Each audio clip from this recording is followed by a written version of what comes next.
The project itself explored the experiences of recovery in post-disaster situations and examined how recovery processes and actors represent vulnerable people and places and how it affects their outcomes in the long term. At the heart of this project is a focus on recognizing and respecting the dignity of affected populations in these processes. This workshop has been an experiment to draw from a variety of cases and different knowledge systems that suggest alternate pathways to reimagine recovery, such that the focus shifts from a limited view of post disaster to a more fulfilling and sustainable life for the people. In particular, we've tried to draw lessons from past disasters about recovery narratives, responses, and outcomes to understand the way forward for post COVID-19 recovery. It's been highlighted over the last 2 days that disaster risk reduction and recovery actors tend to rely on specialized technical information to justify their understanding of risk and losses, while people have a more nuanced approach to understanding their own risks. Their decisions and behaviors are informed by their values as well as sets of available choices to cope with threats. Without understanding these complex processes at the individual, household, and community levels, offering risk reduction solutions, so to say, are likely to not get much traction amongst the hazard exposed people. Therefore, this session is aimed at building a case for the shape fields, that is, the social sciences, humanities, and arts for people and the economy. We have with us today two champions of interdisciplinary approaches for research and practice with expertise from different geographical regions and fundamental disciplines. Dr. Hetan Shah is the Chief Executive of the British Academy, a visiting professor at King's College London, and Vice Chair of the Ada Lovelace Institute, which focuses on ensuring how artificial intelligence and data are used for public good. He also served as Executive Director of Royal Statistical Society from 2011 to 2019 before he took on the charge at British Academy. He is trained in philosophy, politics, economics, and law, so truly embodies interdisciplinarity in many ways. He will draw from his vast experiences from the UK to offer alternate approaches to understand and respond to crisis. Welcome, Hetan, for this. In conversation with him is Aromar Revi. He is the director of IIHS, an interdisciplinary research, practice, and teaching institution that aims to build new global knowledge on urbanization. He's an international expert on sustainable development, a co-chair of the UN Sustainable Development Solutions Network, from where he helped lead a successful global campaign for an urban sustainable development goal, SDG 11, as part of the UN's 2030 development agenda. He is one of South Asia's leading disaster mitigation and management experts and has led emergency teams to assess, plan, and execute recovery and rehabilitation programs for major earthquakes, surges, flood events affecting over 5 million people. With his locus in the global south, he will draw out ways in which interdisciplinary approaches can begin to shape more sustainable and inclusive recovery practices and outcomes. Apart from our panelists, we also have Rajsi Ray from Lady Fingers, who will be documenting the session graphically along the side as our two speakers talk. So follow along if even if you speak other languages than English. Hopefully that will be helpful. The session is being recorded and live streamed, and relevant links will be posted on the chat. In terms of the format, we will first start with Hetan making a case for the shape fields, followed by some reflections from Aromar Revi. They will then be in open conversation with each other on the future of research and practice in this area. And as the discussion progresses, I request the audiences to feel free to use the chat function to introduce themselves and share their thoughts. And if you have any specific questions, please use the Q&A function also at the bottom of the screen to post them so that they don't get lost in the chat. So please do that. With that, I hand over to Hetan and Aromar, and first invite Hetan to take the floor and just lead us through this. Well, Hetan. thank you. Thank you so much for that very kind introduction. And let me begin by saying the British Academy is very proud to have supported this 2-year project. And you should be proud of all that you have achieved. I mean, it's a fantastic workshop. I've seen some of the graphics that have been coming out of it, really, really exciting, as well as a series of briefings that you've produced, which have been really top class. So that's fantastic. As you know, I'm not a disasters expert. My field is much more in UK public policy. But as you say, we at the British Academy have been making the case for our disciplines. And so that's what you've asked me to speak about, as well as the work we've been doing around the pandemic. So let me just say a few words around that. First of all, SHAPE what is this idea of shape? So the word STEM has moved into kind of common parlance: science, technology, engineering, and mathematics, or medicine, depending on your preferred formulation. There has been no good equivalent version for our own disciplines, humanities and social sciences. And so we at the British Academy, with other colleagues, have come up with the notion of SHAPE: social science, humanities, and arts for people and the economy. And I like this formulation. I don't always like new words and acronyms, but this one, I think it flows off the tongue. It's a word in itself, so much easier to say than HSS or ASH or all these other formulations I'd heard in the past. And also it says something about our disciplines because we're trying to shape the future. We're not just recipients of knowledge, we are active participants in the world, as it were. So I think there's something very nice about that. People are starting to use this word. It was used in the UK Parliament by one of our MPs only a couple of weeks ago, and it's being picked up in the media and elsewhere. So we will see how that goes, but I think it's a valuable term, and I hope that in the way that it probably took a decade before the term STEM was in common parlance, we might find the same with shape. But why is it needed? Well, I worry that we are seeing an increasing techno-solutionism as a lens in politics, as it were. There is a naive belief, I think, in data. And of course, data is very, very important, but data without context doesn't really give you answers. And so, think about all of the big issues that we face today. Climate change is not just about finding new technologies. We know it's going to require thinking about culture and behavior and politics. And the politics is important because this is not just, sometimes people say it's about individual behavior change, but of course it's more than that. It's about institutions, it's about businesses, and so on.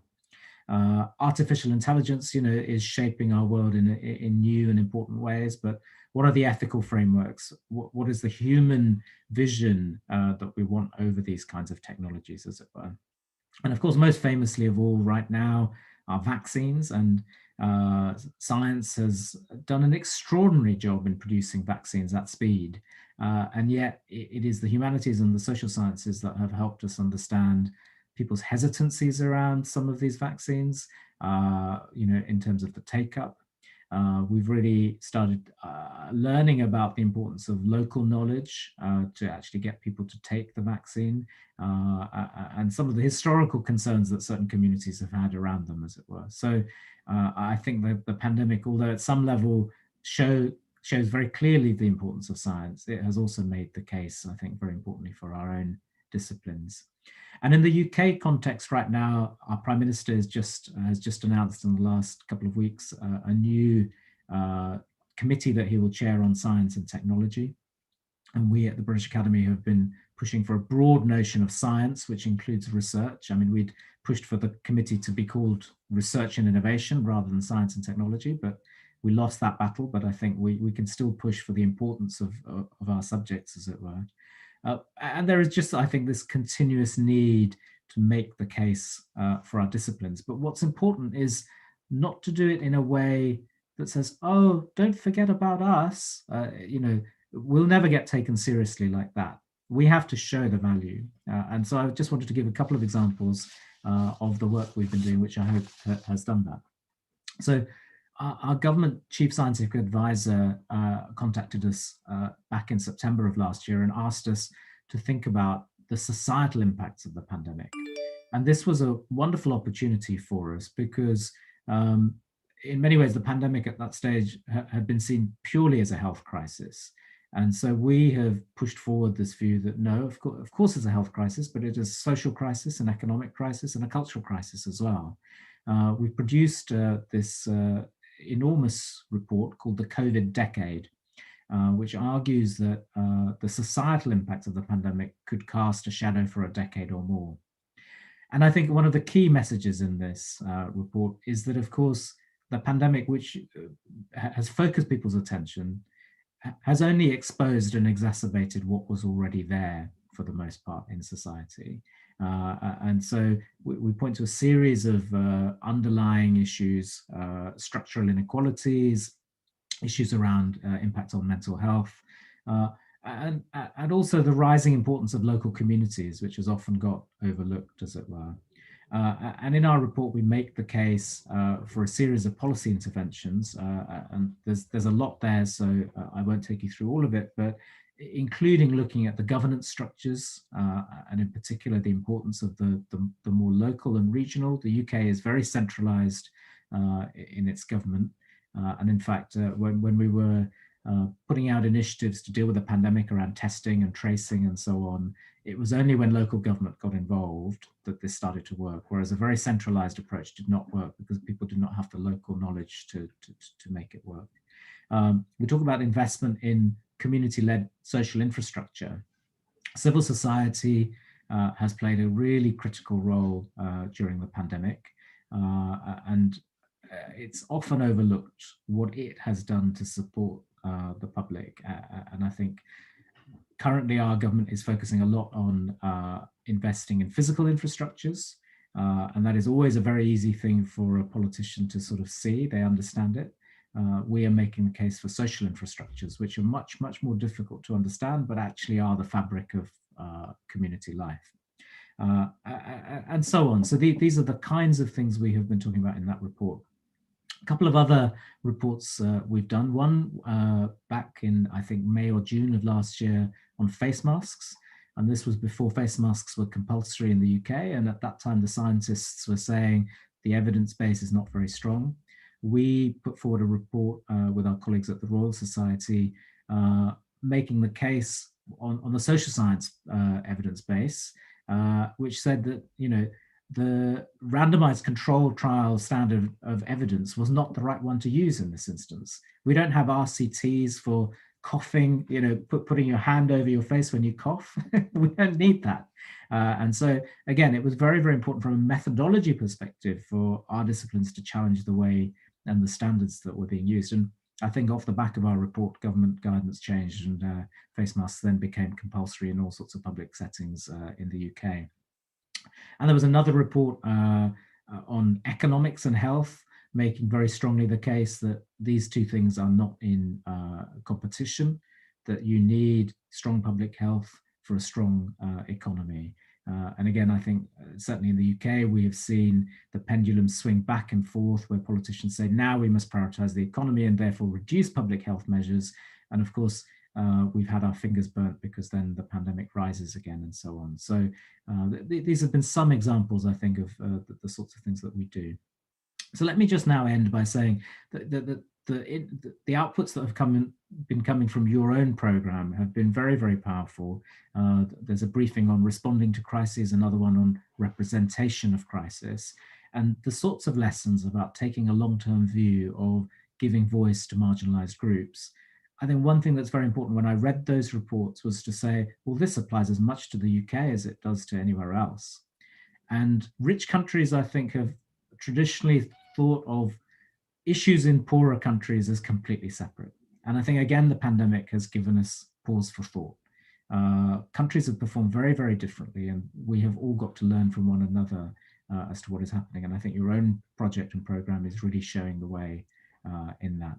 So let me stop there, but just to conclude that, it's very clear that the big issues we face as societies, as a world, poverty, inequality, climate change, changing technology, misinformation, all of these things will require insights from economics, law, philosophy, history, geography, and so on. And I think most importantly of all, and this is, I think, something that the pandemic has shown, we need social imagination to think of new ways of organizing society. And science and technology will be part of that, but they're not there alone. So the arts, creativity, and the social sciences and humanities will play a critical role in creating those conversations. And, just this diagram that is unfolding before our eyes right now about this conversation that we're having shows, I think, the way forward. Let me stop there. Thank you so much. Thanks, Hetan. That was a really good kickoff. I mean, just to pick up from a number of the things that you said. I mean, at least in my own experience and the experience of many of us working in this space, we're at a fairly serious existential crisis pretty much across the world. And COVID has kind of shown us that. If you look at it from the point of view of poor communities in India, this is actually a rich man's disease that's come via aeroplane and is now, it's probably moving 200 million people into poverty. It's forced 10, 15 million people to walk home from urban areas to rural areas. It's kind of decimated one of the larger economies in the world in some senses because of a whole range of choices that we've made. And of course, most important, as you said, the underlying inequalities that exist not only in our societies, but in many other societies. So I think one of the core questions for us is, what is this new social contract that we're in the process of sort of reconstructing in the early 21st century? Because the context of this new social contract in some senses is very different from what it was in the 1950s when the current international system was built, in the 1970s when the Cold War was at its height, and during the so-called period of sort of the peace dividend that started after the fall of the wall, etc., in the 1990s. So there's been a set of sort of steps that have happened since then, but I don't think, I mean, in some ways, both the international system and many of our national governments have been caught in a hubris of the fact that the nation state and the kind of questions that it asks and its relationship with the firm in some senses. I mean, both of them are relatively new innovations, fine. They're 500 years old in some senses. Vis-a-vis local processes, you talked about communities. And in some senses, there is this very strong kind of synergy between the creation of what we see as modern science vis-a-vis the older disciplines. You're referring to the classical disciplines, history, philosophy, law, etc. So there's a hubris in some senses, which basically says, not only can we answer all questions, but we can also, I mean, we have a monopoly on asking the most critical questions of our time. And I think COVID has really shown us that that's not really true in some ways. So in some ways, I think this is a really opportune time to take, the idea of shape and sort of redo or reimagine both the stem and the leaf, whatever that means, in the context of this new social contract. And the social contract is not only between countries, the international agreements and stuff like that, but also within national systems, relationship between state, market, civil society, and now the media, which of course has been, this has been going on for a long time. So my sense is that this is a good time to start. But what is somewhat different from the conversation that happened maybe in the 20th century is that we are in a world that's now very full of people. So about 100 years ago, you're at the cusp of a number of revolutions, the end of monarchy in some senses and stuff like that. But it's a world of about 1.2 billion people. We're sitting at 8. We're going to hit 10, or even more than that, depending on the dynamics of what happens in the global south in some senses.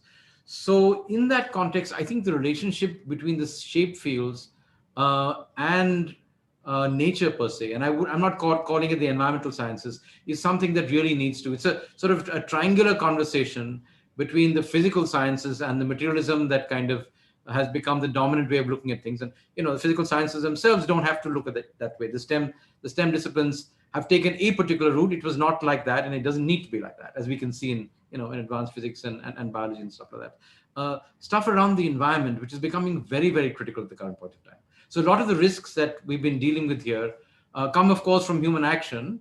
People call them, natural disasters. They're actually not. They're socially constructed, and they reproduce from generation to generation. Fine. So in that context, in a very full world, where there's continuous feedback now happening pretty much across the place, how would we reframe some of our sort of existential questions? The revolutions of the beginning of the Renaissance were about the place of human beings and the earth in a larger frame. The question now in a limited in one planet in which you can't necessarily get off and go off to Mars, etc., even though some people believe they can. What are the questions worth asking? What are the futures that we want to try and construct in some senses? And what does the experience of whatever it is, many millennia of humanistic inquiry actually take us to?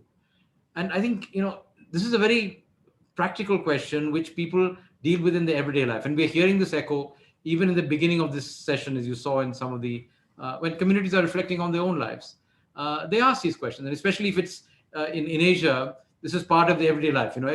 Scratch anybody and they're a philosopher in some senses, even if they happen to be doing something that seems very mundane, but is actually very important for society and the planet. So I guess one of the questions to you would be, in this context of a very full world, where something can start in one part of the world and be transmitted somewhere else within a day, within a few weeks, completely transform the environment, how would we see or how would we sort of frame the inquiry and start looking for culture? Because most of these things eventually have deep cultural roots. And frankly, most of the transformations are cultural. We can call them technological and economic and whatever it is in the short run. But even the construction of inequality in all its frames, and whether it's gender or in our context, caste, these are things that are constructed within a longer and larger social frame. How would one sort of open up these conversations? How would one actually start challenging each other in this?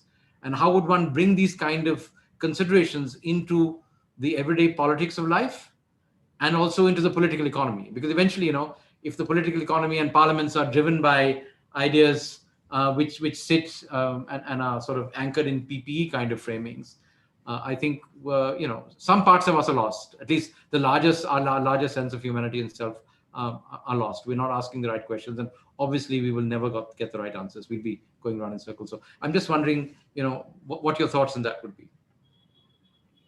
Wow, that's a big set of questions. Let me begin by saying I agree with your analysis, and I think, in a way, the framing question for me is, how are we to live?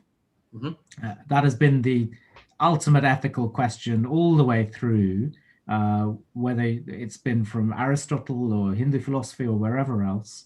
But the parameters have changed, haven't they? And as you say, we're more and more conscious of the limits of the biosphere that we live in. And so, taking a Descartesian sort of "I think, therefore I am" feels very myopic these days, right? Very highly individualistic. And so we need to move on. And that is happening, I think, at kind of, it's bubbling away in small places, but it doesn't yet feel like it's escalated into the way that we think, or into the political structures. And so, in a way, when you say how does it enter the everyday politics of life and then the institutions, I suppose at some level I'm suggesting it's starting to enter everyday life, because many of us are saying, when I buy this thing in the shop, is it the right thing to buy? Maybe I'll buy this organic thing, or this thing that was more locally sourced, or whatever it might be. Or people are joining climate action groups, or whatever it might be. We're struggling with these things at the personal and individual level.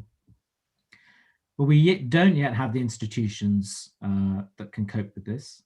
And I'm not utopian. I'm not saying that we'll have some kind of world government that will solve all these things, but clearly institutions do matter and can make a difference. One of the areas that I've focused on recently is deliberative democracy. Mm-hmm. So I've been involved in a number of experiments. One is just in the last few weeks, our health system has had a conversation with 100 members of the public, drawn from all sorts of different backgrounds, about what the pandemic has meant for them. Mm-hmm. And that has, I think, drawn the policymakers up short. They've suddenly realized that things that they took for granted, the public is really questioning, be that to do with the use of data, but also to do with genuine support for those people whose lives have been kind of driven over by the way that the pandemic has happened. And also the fact that a lot of communication which has been put out from the center has not made sense to the public. From the center, it feels like, well, I said it 3 times, so you must have heard it. Exactly. So that's one example. Another deliberative democracy example I've been involved in is through the Ada Lovelace Institute, where we have brought together members of the public to discuss facial recognition and biometric technology. Mm-hmm. Mm-hmm. And this is a completely new area where we don't know what the right regulatory response is, and it must be informed by the public, I think. Mm-hmm. And again, public have said, yes, we can see the value of some of these kinds of technologies, but we need serious reassurance that these are not going to be misused by governments or by private sector. And I think mechanisms like this to actually bring the public in at a very early stage to guide the conversation is very, very important. One problem for all of this is how you do it at scale.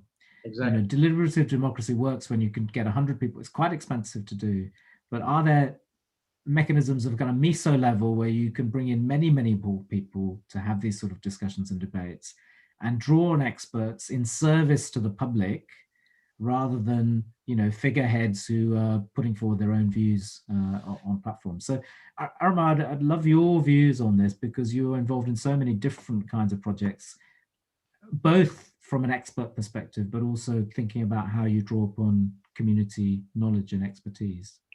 So this is, I think, a really hard operational question, because given the power of technology, and in a sense we've kind of been seduced by this in pretty much our everyday life at the moment, it's very easy for genuine democratic processes that work at the micro or even at the meso level to be captured by propaganda at one end, and the propaganda can be of any type. You know, it could be fascist propaganda, X and Y and Z. It's really easy to see that. I mean, you can see. So that's one challenge that's there. The second challenge, of course, is what are the baseline that people are trying to look at in terms of those conversations and that sort of engagement. And the challenge, at least we see in our context, and I've seen it in other places, is your baseline the constitutional settlement that actually did this at some points of time? So whether it's in Africa or in Asia, many countries went through a massive churning in the 20th century, and they came to a different framing of governance, which had a lot of self-reflexive kind of processes. But the future is rather different at the moment, and there are many different bifurcations that are possible. So is your baseline the constitutional settlement of the 1950s, or in South Africa of the 1990s? And where do you measure from?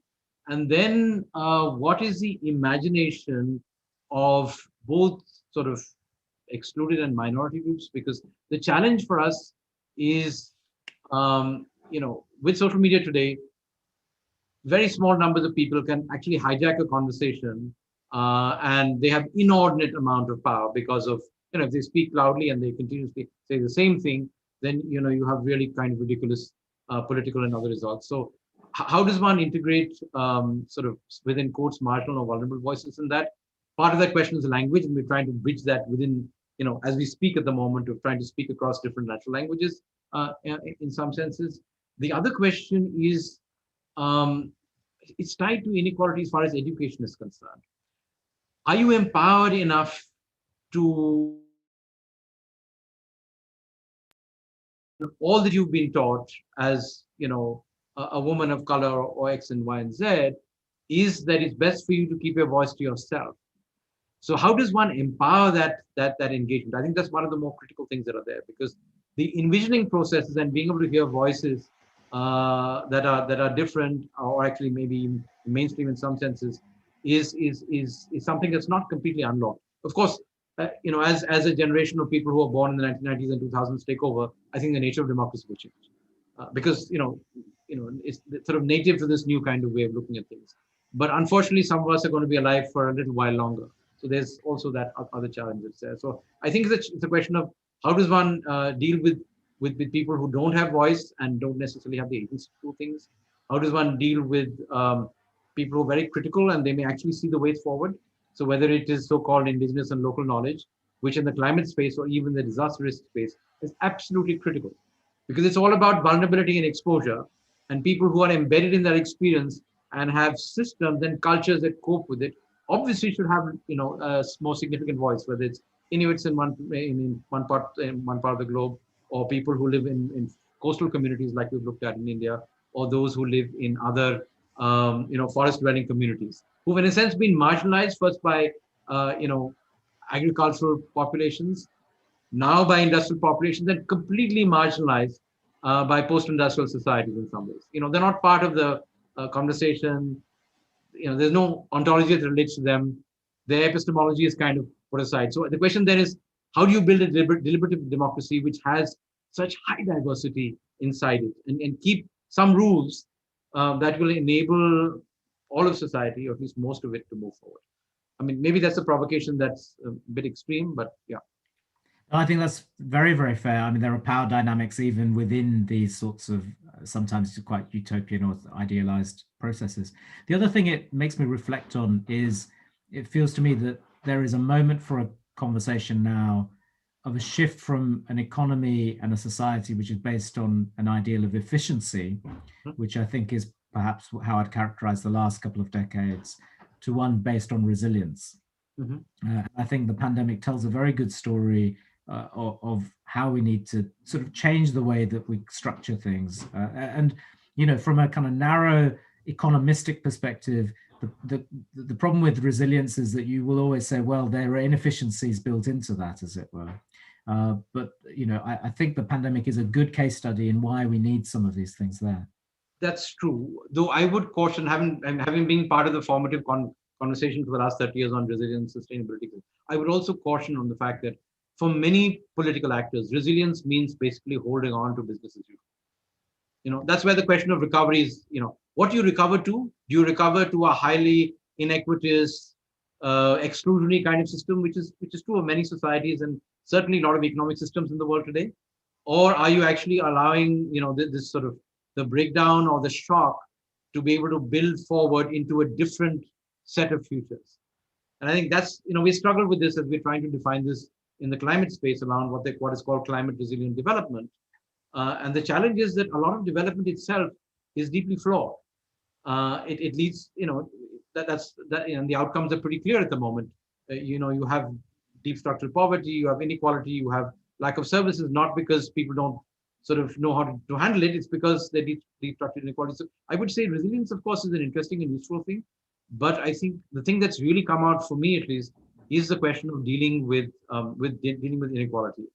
And something else that we seem to have forgotten, it's written into our constitutions and stuff like that, and that is the idea of fraternity.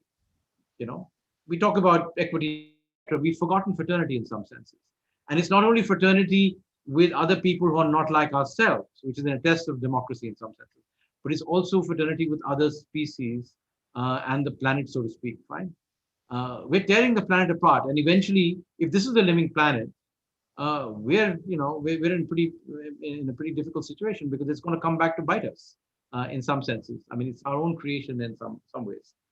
So I think resilience is important, but resilience of what and whom, and that's why I think, you know, shape is much more important in STEM and asking these questions.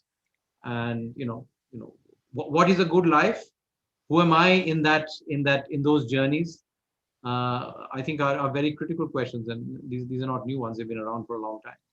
And as always, this then becomes a matter of political strategy, because all of these phrases that we're using are always latching onto a political structure, and we're trying to find opportunities for messages that perhaps we've been pushing for a very long time, but with the new guys. I mean, in your experience, what is the narrative that we should be building? I mean, the one that we have been trying to tell a story around is looking back, certainly in the UK, to post Second World War, the creation of the welfare state, the Beveridge moment that we had then, how far the pandemic has shown we've transformed ourselves as a society in the way that we live and work very, very quickly. We could do so again in a more intentional way, for living in a more climate friendly way, in a more fraternal way, as you're talking about. So, but yeah, what narratives do you think absolutely, I mean, just to reflect on that thing for the UK for a second, I think one of the challenges is that you have a political system which is really deep rooted, fine, but its roots, I mean, especially if we look at governance, are in a world that is kind of, has been left behind a long time ago. So, and similar kind of things you find in the United States.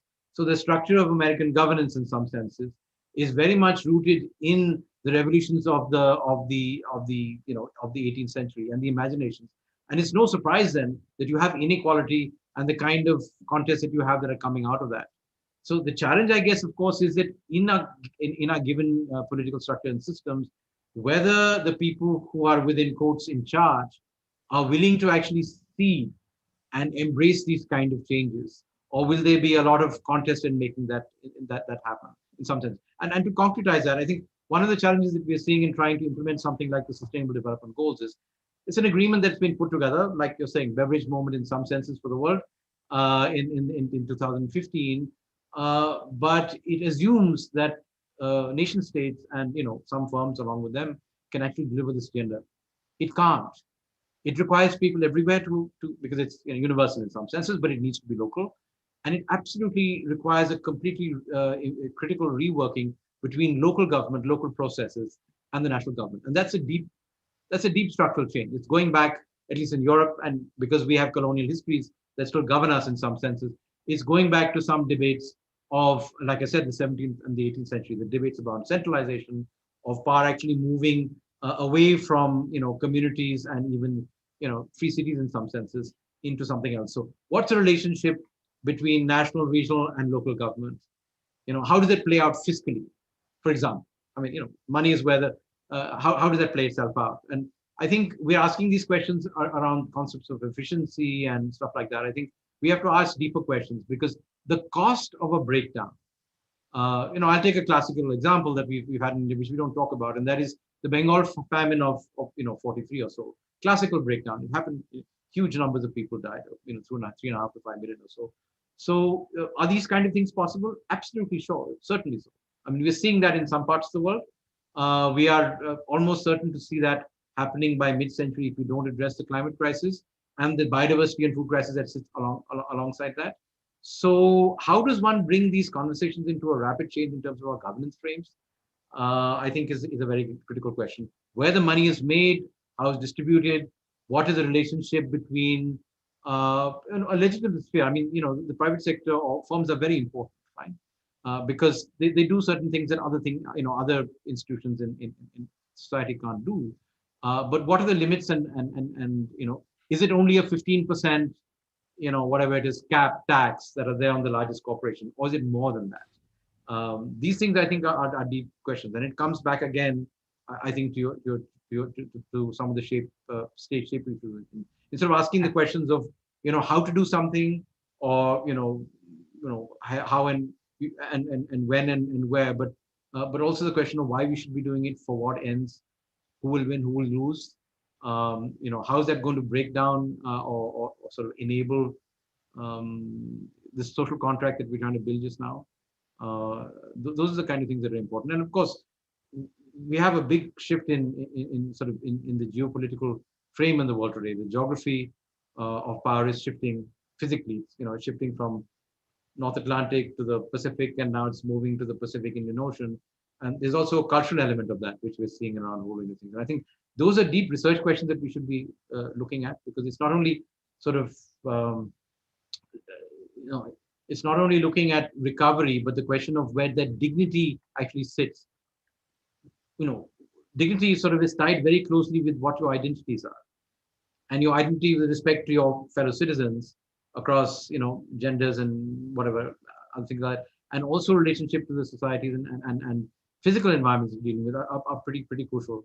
So, the East Asian view of many things is quite different from that came to us from other places. How does one incorporate those questions into these conversations? And in societies that are increasingly multicultural, like the UK just now, they were not so 50 years ago when beverage was that. How does one take forward these kind of things? And I absolutely pick up the points that you made, and I've tried to make this again and again to colleagues in the North in some senses. And that is, a lot of the really interesting social innovation that's happening is happening in the global South. And you need that experience. It's absolutely crucial. In some senses, I guess the existential question that you may ask is, suppose Germany in the 1920s and 30s had access to other experiences and other imaginaries in some senses, which we've seen in the post-colonial transition in many parts of the world. Would the outcomes that we saw from 1933 onwards be the way that they were? That's kind of a counterfactual in some senses. And that's true for all of our societies, because we're now so deeply enmeshed and interconnected. So I think, what you're trying to do and you're trying to start up, and the questions you're asking are absolutely critical and important. They need to echo across not only the corridors of Parliament in the UK, but also in other parts of the world. And there will be other ways of actually framing this. And I think it's up to us to try and make those conversations possible. I see Garima coming up. Yeah, in fact, I mean, this has been really, really interesting conversation. Lots of interesting dimensions to pick from, and I think our audiences have definitely picked on a few, and they've thrown a few questions at both of you, in fact. So I'll start with the first one, and there are two combined kind of questions in that. So the first one is, so could you talk about the importance of educational institutions in promoting and fostering interdisciplinary thinking? And I think connected to that, the other question Amrita has asked is that what is the role of research and grant makers and committees in making interdisciplinary research, especially at a time when SHAPE is under direct systemic onslaught, including textbook writing and demolition of archives, etc. So, in that context, what are your thoughts? Hetan, all yours. Yeah. Well, we could have a whole 3-day workshop on just these questions, couldn't we? I mean, I think, as always, institutions are slow to catch up with what's going on the ground, and it's clever, entrepreneurial, often early career researchers who are doing the most interesting things, crossing boundaries. But the incentive structures at the moment are, I think, don't help that along. And so it's an important question about how research funders can help. And we certainly try with our fellowships at the British Academy to give people much more open range. And through some of the work that we've done in kind of framing wider questions around sustainable development or the Anthropocene or whatever it might be, to try and encourage people to work across traditional boundaries. I think this question of the political atmosphere against our disciplines is also critical. And this is where, again, you need institutions like national academies to be constantly making the case as to why our disciplines matter. And, the SHAPE campaign is part of that, but also showing, I mean, Aromar was talking about the ways in which environmental science has now got to intersect with philosophy. And archaeology, for example, is now a high-tech subject. It's not some historic. So showing policymakers that their conceptions of what used to be are now very, very out of date, I think is important. Yeah, just to pick up on that, Garima, I mean, this is what we're doing just now. We're building a heterodox interdisciplinary university that's based on a completely different frame, which is moving from larger questions that people deal with and backwards into the discipline. So obviously, traditional higher education institutions are really behind the times in terms of what we need. So there's no question about that. The challenge, I think, is how do you transform them from the inside when you do need the disciplines? I mean, without the disciplines, in a sense, you're lost. So you do need the 600 years of history of Oxford and Cambridge, etc. They're important. The question, and we're asking this in another GCRF big research program we're doing on urban question, is how do you sort of do a recombinant engagement with that, with the real world challenges that the UK is facing at one end, but are happening in China, where they've done remarkable things in some senses, or other parts of Latin America or Asia, etc. I think that's where I think both technology and access and cross-disciplinary kind of work in this is really critical and important. And in that, the difficult thing, I think, that the research councils, where they exist, and very few countries actually have research councils, so it's a great thing to have a research council or research councils in some senses, is that for them to stay ahead of where the cutting edge knowledge is going is very tough. They don't actually have, I mean, in a sense, you have to be able to go out and expect to fail like a startup if you want to get the best ideas and bring things together in some senses. And they're not designed to do that because that's often not their mandate. So, the question is, what is the equivalent of a startup in a research council space? How can you take 10% of your budget and let it go out there, leverage it up with other sets of things like, philanthropy and a whole range of other things that are there, so that you can go out and take big risks around big questions. Sometimes they call them, grand challenges and stuff like that. But I think the grand challenges are a little bit working from the outward in, but maybe even from the disciplinary point of view, re-examining some of the questions we're dealing with today in the current contemporary context, from the philosophical point of view, those are things that I think are really important and interesting and worthwhile doing. We have to. The thing is, the world is so different today. When many of these ideas were built, we had, in many of our countries like India, 1% of the population that ever went to university. Right? You're going to hit 30% just now. So the nature of research, the nature of what knowledge is, how lifelong learning is going to work itself out, completely being disrupted by a whole range of There are startups that are going out and raising, $500 million to do tech kind of education. It's not really education; it's kind of skill building in some senses. How does one influence and change that? Because that's very much part of business as usual thinking, but it could be different. Yeah. Great, thanks. Thanks so much for those responses. I have this one really interesting question, and I'm going to just read it. It's from Mark Tebers. So he said, all around the world, we see profound injustices, whether that be in terms of distribution of costs and benefits, procedural inequities, or in a failure to recognize certain populations of people. And you both have been discussing concepts of recovery, resilience, efficiency, etc. In terms of narratives of change, he feels we need to reorient our world to one which places justice, which is social and environmental, at its heart. So, could you both reflect on the value of this term as a way to not only reveal the reasons for problems we face, but also as a way to instigate and massify change? That's a good question. And I think I distinguish in a sense from thinking about justice as a kind of organizing principle for philosophical discussion of these issues, and then as a term for mass mobilization. Because what we're finding in the UK at the moment, certainly, and this is where the local context matters a lot, there are splits in the way that the term justice is understood, and it's very much a left-right divide. And so social justice is seen very much for the left, and it's not a term that will galvanize more conservative elements. So, we should think in terms of what is the society we want to create, but then we need to test what are the words which will galvanize a mass majority across political wings to unite and come behind notions, as it were. Because, and in the UK at the moment, there is a discussion of a culture war springing up. I mean, it's not America, and in some ways, it's a pseudo culture war. So I'm less worried. But people are trying to stir things up, and that's what we need to avoid. So, the notion of fairness polls much more strongly than the notion of justice in the UK. But these questions play out very differently in local contexts, as it were. So I think let's try and unify across the ideas of what we want to create, but then we probably need local narratives which make sense within particular country or regional contexts.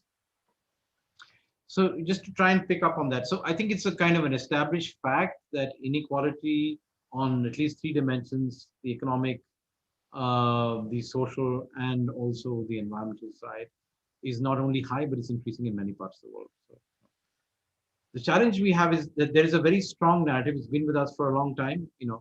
I think the UK was sort of partially responsible for trying to promote it in some parts of the world. And that is that in economic inequality, at least, and this is driven by a particular, ideology in some senses, is very critical to building a good life. So you won't get growth, you won't get development in some senses, unless there's a sort of a driver. And there's an entire sort of, spectrum of economists who work on this. Piketty, of course, has punctured that balloon quite effectively in formal terms more recently, and there's more and more work on that. But unfortunately, that discussion has gone it's not gone from the environmental sphere into the social sphere, and also into the environmental sphere also. So you talk about environmental Kuznets curves as much as you talk about Kuznets kind of processes otherwise. So there is I think the important thing, at least for us who work at the boundaries of these ideas, is there's also a very critical inquiry that we need to look at when we not only economic, ecological, or social justice or equality, is epistemic justice, right? And I think looking at how epistemic justice is actually constructed, that also deals with the political economy of the contest between different disciplines. That sort of reflects the alignment of disciplines with particular phases in either social movements or dominant political philosophies in different parts of the world in some senses. So whether it's a beverage moment or what they're talking about at the moment in Europe now about about social democracy, along with trying to sort of build in resilience at the same time. I think that questions of epistemic justice are very important to deal with. And that not only cuts across disciplines, but it cuts across scales of society. So, how come people who really know about critical questions of flooding, for example, are never heard And it's always the hydrologists or the people who build big dams or have the real money to put in are actually inside that conversation, right? I think for us at least, that's I think a very important question. That's it. It's of course, you can cut across in multiple ways, north, south, sort of left, right, X, Y, and Z. But in the idea that some ideas are better than others, or certain ways of thinking and knowing are better than others, is hidden a deep challenge, I think, to deliberative democracy, for example. I mean, there's a tension there between those two ideas. Thank you both for that. It wasn't an easy question, but definitely gives a lot of thought. So there's the next question is from Vasudha. She asks, dignity relates vitally to how we relate to our fellow citizens, and that's something that you said. Then why don't we see citizenship, for which rights are enshrined in the Constitution, becoming the basis of political mobilization around the climate crisis and the highly unequal impacts of disasters? Well, I think citizenship is under assault pretty much, I mean, in many parts of the world, including in parts of the free world within quotes. I mean, at least relatively recently. So the first question that we have to answer is, or respond to, is a question of citizenship. And assuming that citizenship is something that can be used to organize around, and like I said, there's contest on this. There's contest in pretty much all of our contexts. Then you can relate it to a response to disasters at one end or on climate otherwise. I think it's a question. I think it's also a question of where agency is seen to lie and where legitimacy is situated. And even in post-colonial states, in some senses, the role of the citizen or the legitimacy or the voice of the citizen, and certainly the agency, is something that's been systematically whittled down. It's not, I mean, these are things that, at least in my own personal experience, have to be revitalized almost generation after generation. If you sit on your laurels for too long, you'll find somebody, not only snatching the laurels before you, they'll take the seat in the room that you're sitting in also. Citizenship is something that has to be sort of reinvented in some ways. What is the role of the local citizen in the current global context? Is it with the local community? Where does the autonomy of local government in cities lie with respect to national government? That's a question which will get you into deep trouble in some parts of the world. You'd be called kind of anti-national in some senses, asking those questions. Yeah, well, I'd agree, and we're seeing that play out in many ways in many places. The other thing I'd add, though, is that I suppose I always worry when too much of the political pressures devolve down to the individual. These political questions are institutional, and so there's sometimes, we see it with environmental issues, for example. Governments will say, well, it's up to citizens to make the choices that are in the best interest of the environment. Or even, I mean, we're seeing now with the pandemic in the UK, we're about to reopen things in a couple of weeks' time. A lot of the compulsory rules around face masks, etc., are disappearing, and we're being told to decide ourselves. I'm no public health expert, so I think whilst citizenship is really critical, and active citizenship has, as Aromar was saying, got to be continuously reinvented, it is also to do with what are the other institutional frameworks we have, be that a strong media, well-funded academia that is able to kind of dig into these questions, and experts are able to give voice. Civil society is a way of organizing ourselves collectively. I mean, take a completely different example is fact-checking. In social media now, so many things are put out. We don't know whether they're true or not. It's not for me to individually have to check each one. And we've seen the rise of some brilliant fact-checking institutions as a way of kind of mediating that question. Ultimately, I think this is as much about the institutions that we create for ourselves in society as it is about us as individual citizens responding.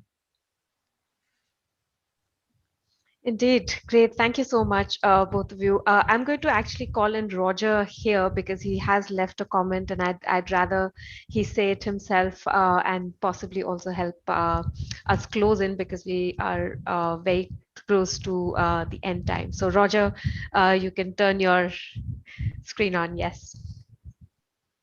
Thanks, Garima. Yeah, I just to sort of bring it back up to particularly to themes around disaster risk and recovery, but also this, this balance between shape and stem.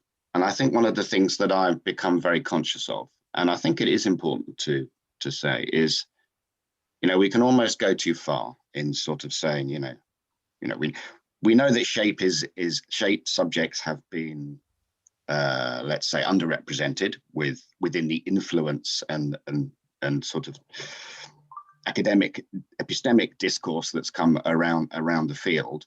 But there can be a tendency, particularly among social scientists, as being one, I won't speak for the humanities, to then speak with a sort of arrogance, okay, to often sort of defer to concepts that are a little bit opaque. And in that communication with scientists, we can often sort of put them off and almost denigrate the value of the sorts of data they're producing. I'm putting this in very sort of stark terms, but I think something I've been very conscious of in the work that I've been doing really over the last sort of 10 years and with colleagues at UEA from across disciplines, from across different fields, is actually this readiness, particularly to understand that risk is, I say, socially generated, not socially constructed, because that creates, I think, a confusion with the idea of a social construct. Mm-hmm. But I think that is, and I've experienced frustration from scientists who kind of assume, they're kind of being almost talked down to by social scientists saying, yeah, but you don't understand, disasters are not natural. And they'll nod and say, yeah, we do get that. But, we also can't deny the kind of materiality of the physical hazards that at least trigger what we might call a disaster event, even if the kind of antecedents and conditions that shape the impact of a disaster are fundamentally social. So I just wondered, particularly at both of you, but I guess particularly Hetan, and thanks very much for joining us today, to reflect on that balance of promoting the social sciences within this type of work, but while still recognizing and seeking ways to work with the sciences. Just one luck before I hand over, because I've also, there's been accusations laid to me by, that actually in many ways scientists have come ready to come further in this collaboration sometimes than those from the more, let's say, critical social science who see themselves as that and can't get out of that kind of mentality.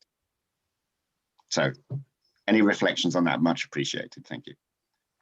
Thanks, Roger. I suppose my own view on this is actually that the caricatures can cut across stem and shape, that what you're talking about is often how academics can behave, and some are better than others at collaboration. And our job is to kind of try and create a fostering of that. I have seen many instances of, in a sense, science hubris as well. And, again, UK context, SAGE, which is the kind of emergencies committee, which has been dealing with the pandemic, has got very few social scientists on it. There were about 80 people on it over a kind of 2-year period, only one person from the humanities over that entire period. And certainly when we've tried to feed some of our thinking in, at some points that the doors have just closed and they've sort of not understood what we're talking about. And I don't think that's because we're talking down to them. So I suppose there's not a criticism of anyone in play, but it's to say these issues can run in multiple ways. And so I think you're right to say what are the ways in which we can foster collaboration, but I don't think we should just lay the blame on the side of the social science or humanities communities, as it were. So, and the other bit I would point to, I think, is that across all academics, be that social science, shape, STEM, it's also about recognizing the importance of the public voice. And I think everybody has got to raise their game on that there's a kind of sense of we're the experts and we know what's going on. And of course, I mean, I think this is where your work has been really powerful in saying we've got to find ways of giving voice to marginalized communities and just listening to people. And that, I think, is the collective issue that we share and must address. Thanks very much, Hetan. Aro, I've realised I'm going to have to apologise because I think we have a hard stop now, don't we? We have to move on to the next session. Yep. Sorry about that. No, that's good. Thanks very much. Over to you, Garima, if you want to just close. Yeah, great. Thank you. Thank you both so much. We could have just gone on this conversation. I can see there are still lots of questions coming in, lots of comments in the comment box, but I think we'll try and respond to them separately over. And of course, we're all, everybody is welcome to continue these conversations on the website. At this stage, we will have to close this. We do have another session right after this. So thank you both, Hetan and Aromar, for joining us today for this wonderful discussion, and hopefully some points are being captured in this beautiful graphic in front of us. Thank you so much for that. That's really Thanks. wonderful. Yeah. It's been wonderful to speak. Nice to see you. Nice to see you. Great. Thank you. Thank you.